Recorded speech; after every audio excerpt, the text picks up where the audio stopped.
ఇది చాలా దుర్మార్గమని చంద్రబాబు నాయుడు గారు దీని మీద మాట్లాడకపోవటం పెద్ద అపచారమని కూడా ఈ సందర్భంగా నేను చెప్పదలుచుకున్నా.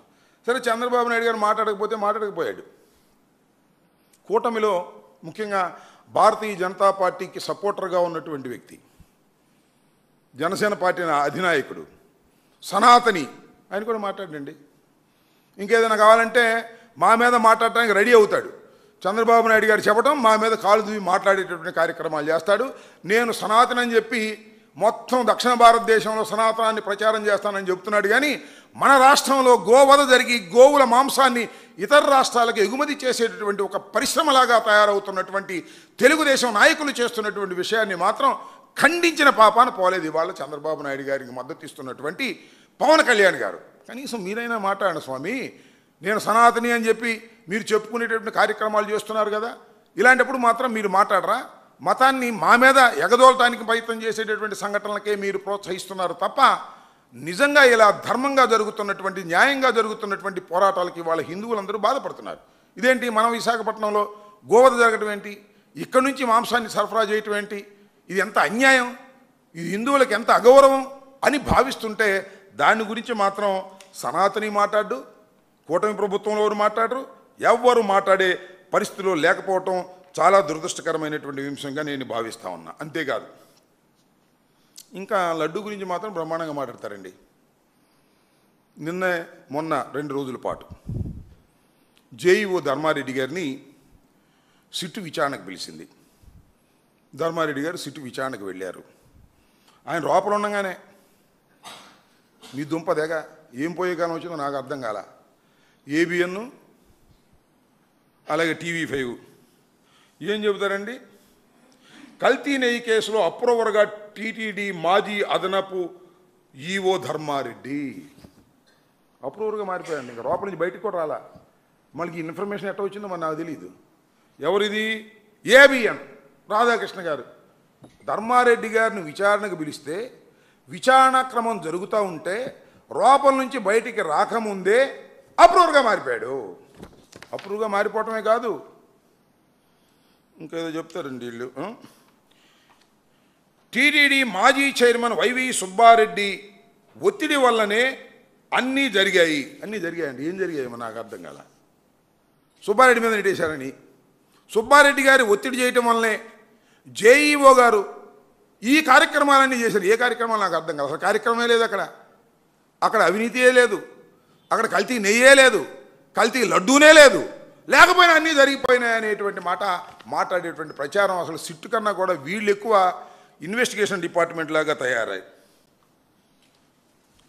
కల్తీ నెయ్యి వ్యవహారంలో సిబిఐ సిట్టుకు ధర్మారెడ్డి వాంగ్మూలం. ఏబిఎన్ నేను ఇంత నీచమైన స్థితికి దిగజారిపోయేటటువంటి పరిస్థితి చేస్తున్నారు. అంతేకాదు, ఈయన మళ్ళీ TV5 ఈయనేమో మరి టీడీ బోర్డు చైర్మన్ గారు, మహానుభావుడు. టీడీటీ బోర్డు చైర్మన్ అంటే ఒక పవిత్రమైనటువంటి స్థానం.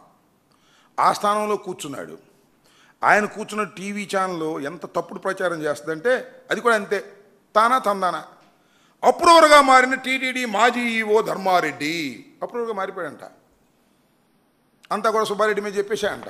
ఇద్దరు అనుకుని మాట్లాడుతున్నారు, రాధాకృష్ణను ఈయన టీడీ బోర్డు చైర్మన్. అప్రూవర్గా మారిన టీటీడీ మాజీ చైర్మన్ ధర్మారెడ్డి. ఏం పైగానం వచ్చిందా?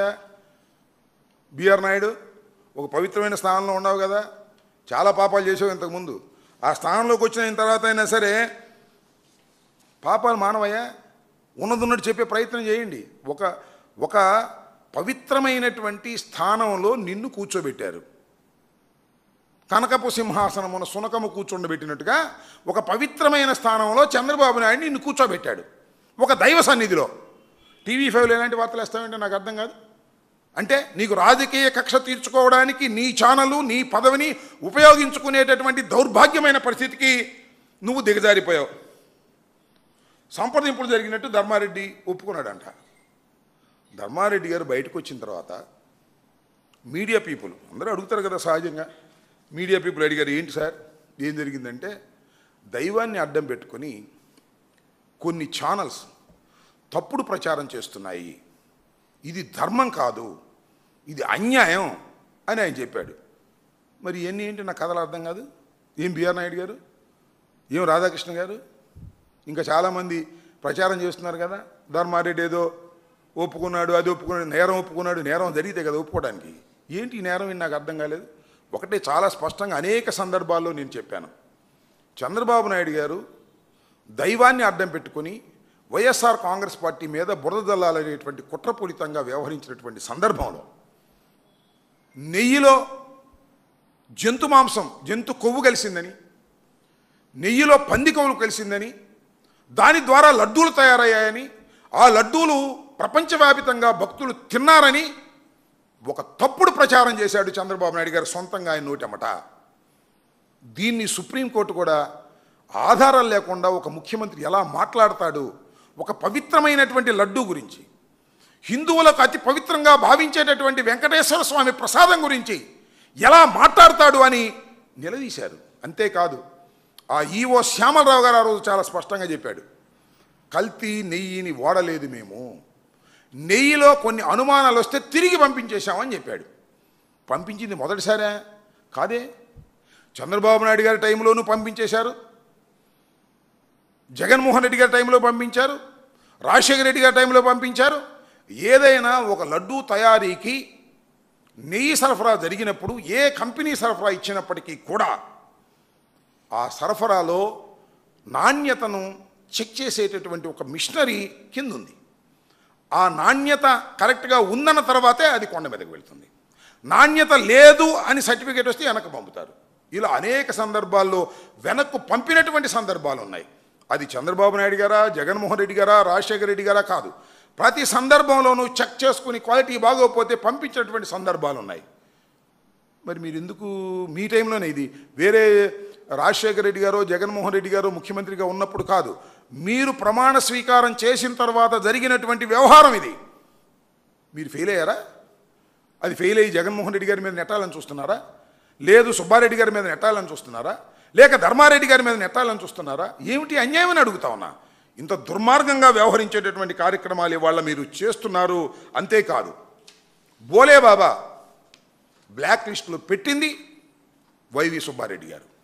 అంతేకాదు హిందూ మతాన్ని రాజకీయంగా వాడుకొని అమూల్యమైనటువంటి లడ్డూ ప్రసాదాన్ని కల్తీగా చూపించడానికి ప్రయత్నం చేస్తున్నాడు చంద్రబాబు నాయుడు గారు. దీని మీద సిబిఐ ఎంక్వైరీ వెయ్యాలి అని అత్యున్నత న్యాయస్థానమైనటువంటి సుప్రీంకోర్టుకు వెళ్ళింది సుబ్బారెడ్డి గారు.